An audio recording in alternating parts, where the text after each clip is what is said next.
My name is Burcu Unsal. I am the proud creator of neuro-shine technology and your neuro-shine coach. Are you ready to shine? Come on, it's the shiny one. You got this. If you wanna go galactic. Today, I would love to talk to you about how to communicate your negative emotions intelligently. Why is it important? Because some of us, we are too much in the head, and some of us are too much in the heart. That's exactly why I created my neuro-shine technology as a combination of the power of the mind and the wisdom of the heart. How is it related to communicating your negative emotions intelligently? When you know, because you know yourself, right? If you know you are one of those who is too much in the head, what do you need? You need more empathy. You need more heart. You need more heart intelligence and understand people, appreciate their emotions. And if you know you are someone who is a bit too emotional, too much in the heart, then you need a little bit of logic, a little bit of thinking, cognitive thinking. So when you combine and create this balance, now you have the perfect ingredients to communicate those negative emotions intelligently. Here is an example. When people are hurt because of the negative emotions they experience, they tend to hurt the other people, right? I'm sure you've heard it. Hurt people hurt other people. That happens because we lack some self-regulation, which is an emotional intelligence skill. And that also happens because you are unable to decode that negative emotion.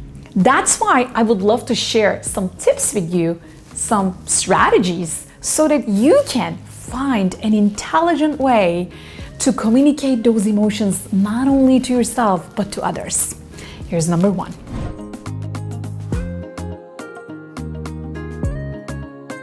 Identify your emotion.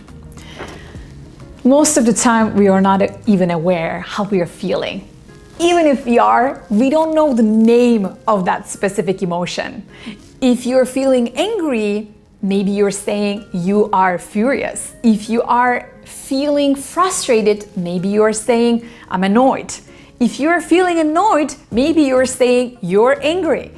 So you get the idea. You need to identify how exactly you're feeling so that you can label it to move on to the next step, which is taking full responsibility.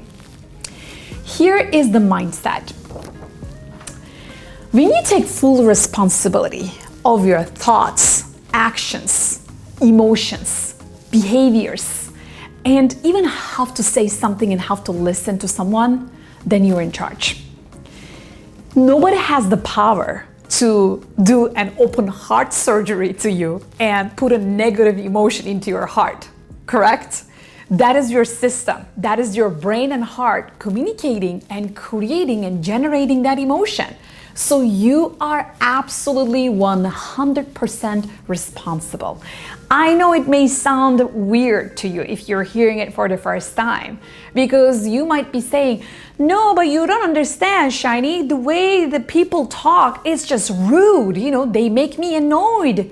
I get it. Yeah, I'm there with you. I feel it too. And still yet, we're responsible. You still have the responsibility. You're in charge. Don't you want to be in charge? You want to be in charge of your emotions. And being in charge also comes with privileges. You get to change the way you feel. You get to reframe that negative emotion and you get to feel something else instead, which is really powerful. So that you can go to the next step. Number 3, assume the best in people. This is phenomenal. You know how someone does something to you and you start thinking about that person as a monster? Let's cut it out. Because that might be hurting you. That might be giving you that negative emotion, and that is unhealthy. That's not good for you, that's not good for the other person. And even if it is true, because I know sometimes it is true, I understand there are people with bad intentions, and I hear you, I get that, I'm right there with you. And still, in order for you to reframe and communicate your own emotions intelligently, that's the word here I just want to highlight, intelligently. You just want to assume the best in them. I'm going to give you an example after I'm done. Just keep it in mind. You just want to assume the best, and you want to assume everybody has good intentions. Okay? And last but not least, final strategy, you want to reframe all of those negative emotions with open-ended questions. When you turn your negative emotions into open-ended questions, isn't that transformational? And you might be wondering, how is it going to sound exactly? I do have an example for you. Okay, let's look at this page together. Imagine you're telling someone, you broke my heart, right? So if somebody broke your heart, who is responsible? They are responsible, right? They did something, therefore they are responsible for breaking your heart. And let's also go out of the metaphoric concept here. Is it even possible to break your heart? Not really, huh? It's really not like a glass that you just drop it on the floor and it just like breaks into a million pieces. It's not possible. So you understand that you are in charge. And so when you want to communicate it intelligently, here's how you combine all the other strategies that I mentioned and put it in one simple conversation. Here, I know your intention was good, and still what you did today made me feel really uncomfortable. What was in your mind? Woof! Doesn't that sound very different than, hey, you broke my heart, you heartbreaker? Right? It's now moving from complaint and blame to, hey, there is something going on here. One, identify there is something going on. Two, appreciate that it is going on. And three, I actually am going to turn it into an open-ended question and reframe it and say, hey, what was in your mind? With assuming the best in that person. Because you're saying you had good intentions. So this type of communication is going to save you heartbreaks, business agreements, relationships, friendships, career moves, promotions, you name it, making money, your freedom, creating a life.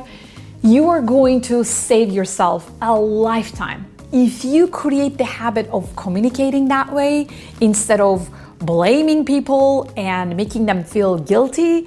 That's not gonna work. You know why? Because the part of the brain is called amygdala, and that is kind of going to be triggered, and they're going to become defensive and reactive, and that is never gonna work. You're never going to be intelligently communicating your negative emotions if you stay in the complaint and blame mentality.